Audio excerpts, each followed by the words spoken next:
અરવલ્લીના પહાડના ડુંગરાની માલિક કોઈ રાજકુમારીને ભૂખ લાગી તેની એક જોડીમાંથી બીટનો રોટલો, એ બાજરાનો ઘઉંનો નહીં, બીટનો, એક વીર પુરુષની દીકરી, અને બીટનો રોટલો હાથમાં લીધો ને બરોબર આમ ખાવાની તૈયારી કરી અને જગલ બિલાડાએ ઠેક મારી અને દીકરીના હાથમાંથી એ રોટલો ઝટી અને નીકળી ગયો. એક બટકો રોટલા હાટો થઈને ચિત્તોડની રાજકુમારી જેથી રોવા માંડી તેથી બાપ ધ્રુજી ગયો. મહારાણા પ્રતાપ નહોતો ધ્રુજ્યો, પણ એક બાપ ધ્રુજી ગયો, એક બાપ ધ્રુજી ગયો, બાપ ધ્રુજી ગયો. અને અકબરની કચેરીમાં ચિઠ્ઠી આવી, રેમખાન ખાના ઉપર ચિઠ્ઠી આવી. અકબર તો અભણો હતો, એને વાંચતા ન આવડતું. અકબર અભણ હતા હો. રેમખાન ખાનામાં ચિઠ્ઠી આવી.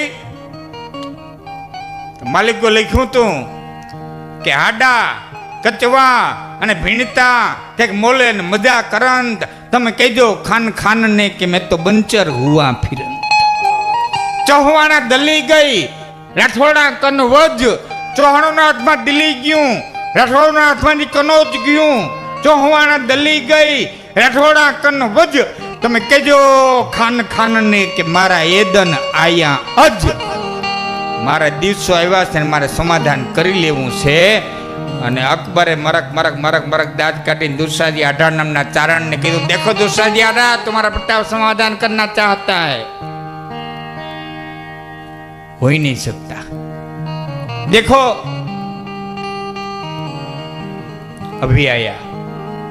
Cut cut cut cut cut Delhi ની કચેરી છોડી પોતાના આવાસે આવ્યું હોય ચારણ. કાગળ લખો, માણસને આપ્યું, કીધું હાંડ તૈયાર કરી અરવલ્લીના પહાડમાં જા, કોઈને ખબર ન પડે, મહારાણા પ્રતાપને ચિઠ્ઠી આપ. અને રૂમઝમ ઠુમાક રૂમઝમ ઠુમાક રૂમઝમ ઠુમાક રૂમઝમ ઠુમાક એ હાંડડી અરવલ્લીના પહાડની માલિકો આવી. મહારાણા પ્રતાપના હાથમાં ચિઠ્ઠી આવી. માલિકો લખ્યું તું ધર્મ રહેશે તો રહેશે ધરા, ખૂટ જાશે ખુરતાન, એક વિશ્વંભર ઉપરે હવે રાખજે ભરોસો રાણ. ધર્મ રહેશે તો રહેશે ધરા. હે પ્રતાપ, તારી તલવારની ધારમાંથી અમારી ઇજ્જત છે, તારી તલવારની ધારમાંથી અમારો ધર્મ છે, તારી તલવારની ધારમાંથી અમારી બેન દીકરીની લાજ છે. તે આકાશમાં જોઈને મહારાણા પ્રતાપ એટલું કીધું તો કે એકલંદી મહારાજ, મારી ચિત્તોડની ચિંતા કરવા વાળા દિલ્હીની કચેરીની માલિકો બેઠા છે, ત્યાં સુધી હવે પ્રતાપ કોઈ સમાધાન નહીં કરે, હવે સમાધાન નહીં કરું. અને આકાશમાં જોઈને પ્રતિજ્ઞા કરી કે ધારી હું ટેકે કઈ સુબીનો નમનો ના, જમનો નામ ઇષ્ટેલો એવાનું ઉખેરો ના, કહે કવે રાજ રાસ રંગ હુમે રમનો ના, સાચે ચિત્તોડ છીનો જોલો કબુ ધરનો ના, होती मुगलानी छत्री पुत्री को मिटाऊं ना, तो जंगल में फिरूं सिर केस को उतारूं ना, सही परितापते नाम है प्रताप मेरो, के वो नहीं शांत जो मैं दिल्ली गठ जारूं. दिल्ली ने हड़गावी न दो तो शांत न थाओ. અને સાહેબ બીજી ઘડીએ ત્રાસકો પીડ્યો.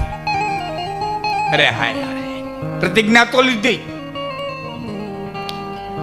ત્રણ માણસને ખાવા બટકું રોટલો નથી ને સેના કેમ ભેડી કરું? સૈનિકોને પગાર હું દઉં? ઘોડાને જોગાણ હું દઉં? હથિયારો કેમ પૂરા પાડું? તલવારો કેમ પૂરી પાડું? ઢાલ કેમ પૂરી પાડું? ત્રણને બટકું રોટલો નથી ને સેના કેમ ભેડી કરું? હે એકલનજી, પકાર છૂટો અને ધુમા પડ બાગડદા, ધુમા પડ બાગડદા, ધુમા પડ બાગડદા, બાગડદા બાગડદા, ધુમા પડ બાગડદા, બાગડદા, ધુમા પડ બાગડદા. ઘોડલાના ડાબરા સંભરાણા. વિશ્વાસુ માણસોના મ્યાનમાંથી તલવારું નીકળ્યું. એટલે પ્રતાપે કીધું તલવારું મ્યાન કરો. પ્રતાપ ઘોડા આવે છે, ડાબલા હું સાંભળું છું. માણાની વાહવાય અકબરના માણસો આવતા હોય કે આ ઘોડા આવે છે દિલ્હીથી નથી આવતા, કે તો કે મારી ચિત્તોડથી આવે છે. ઘોડાના કાનમાં જે રજબાજી છે ને મારી ચિત્તોડની છે, મને મારી જન્મભૂમિકાની માટીનો હા આવે છે. ત્રણ ઘોડા આવી અને ઉભા રહ્યા. આધડવીનો આદમી હેઠો ઉતરો. હાથની માલિકો ચાંદીની મીઠવારી લાકડી, એક હાથમાં ધોતિયાનો છેડો, આવીને કીધું, પ્રતાપ સાંભળ્યું છે, સમાધાન કરી લેવા માંગો. હા ભામાશા, શું કરું? 3 માણાને ખાવા બટકું રોટલો નથી ને સેના કેમ ભેળી કરું? સેના કેમ ભેળી કરું? લડી લઉં? હું ખવડાવું રાજપૂતોને? ઘોડાવને હું જોગાડ દઉં? તલવારું કેમ પૂરી પાડું? અને તેથી હિન્દુસ્તાનનો વાણીઓ બોલ્યો તો, પ્રતાપ, ભામાશાના ભંડારની માલિકો જે ધન પીડ્યું છે એ ચિત્તોડની આઝાદી માટે થઈ અને તારે ચરણે ધરવા આવ્યો છું. સમાધાન ન કરતો ચિત્તોડને આઝાદ કર, મારું તમામ ધન તારું છે. ત્યારે કોઈ પ્રશ્ન કર્યો તો, ભામાશા વાત તો કરો, કેટલું ધન છે? અને તેથી હિન્દુસ્તાનનો વાણીઓ બોલ્યો તો કે 25,000 રાજપૂતોની ફોજને 20 વર્ષ નભાડી દે એટલું ધન મારા ભંડારની માલિક છે. 25,000 રાજપૂતોની ફોજને 20 વર્ષ નભાડી દે એટલું ધન મારા ભંડારની માલિકોએ પીડ્યું છે. એ ચિત્તોડને ચરણે ધરું છું. એટલો કોઈને વાણીઓ નીકળી ગયો તો રાજા ચારણને વાણીઓ ચોથી નાનકડી નાર એતાન ભક્તિ કોઈ દી લાગે નહીં, લાગે બેડો પાર. રાજા ચારણને વાણીઓ પછી ચોથી નાનકડી નાર. રાજાને કોઈ દી ભક્તિ લાગે નહીં, ભક્તિ લાગે તે 2 લાખ મારવા ઠોકર મારી નીકળી જાય એવો ગોપીચંદ નીકળે, એવો ભરતરી નીકળે, ગોળ મંગાળે નીકળી જાય ગોપીચંદ નીકળે. રાજા ચારણના દીકરાને ભક્તિ લાગે નહીં, ચારણના દીકરાને ભક્તિ લાગે તો સ્વરૂપદાસજી, નરહરદાસજી, બ્રહ્માનંદજી, નિસરદાસજી, છેલ્લે નારાયણ સ્વામી આપને ટેકા દીએ એવા નીકળે. અને ચોથી નાનકડી નાર, 16 વર્ષની દીકરીને ભક્તિ લાગે નહીં, અને 16 વર્ષની દીકરીને ભક્તિ લાગે તેથી અમરમાન, રામબાઈમાન, હા એ વાટાવદર ને ઈ વાણિયા બંદર ને, હા અમે યુવાનો બેઠા ને પૂછ્યું કેટલા ગયા? વાણિયા કેટલા ગયા? જેમાંથી 1-2 જણાવે કીધું અમે ગયા. ધન્ય છે દોસ્ત ગયા હોય. તમે જાઓ, ઊંટી જાઓ, અમેરિકા જાઓ, મહાબળેશ્વર જાઓ, ગોવા જાઓ, તમારી ઈચ્છા પડે તમને ઈશ્વરે ધન દીધું હોય તો ફરવા જાઓ, પણ તમારા ઠેકાણા છે ત્યાં તો જાઓ, ત્યાં તો જાઓ.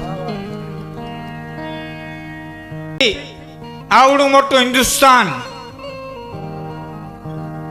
ફરીવાર કહું, આવડું મોટું હિન્દુસ્તાન, એનો રાષ્ટ્રપતિ નહીં, રાષ્ટ્રપિતા, ન ભૂતો ન ભવિષ્યથી હવે કોઈ દી પાછો થાય નહીં એવો રાષ્ટ્રપિતા મહાત્મા ગાંધી.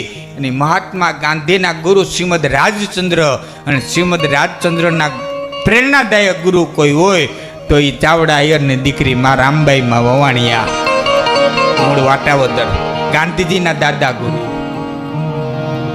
આપણને ક્યાં ટાણા છે મોબાઈલમાંથી?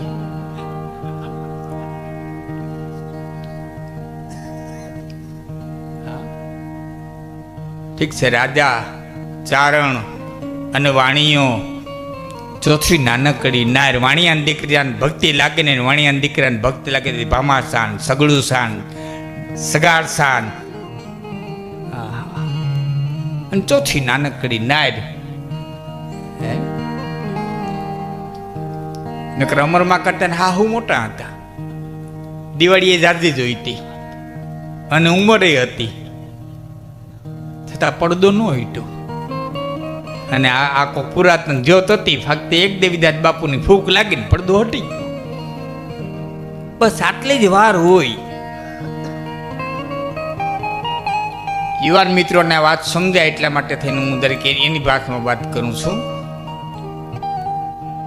સાયન્સનો એવો નિયમ છે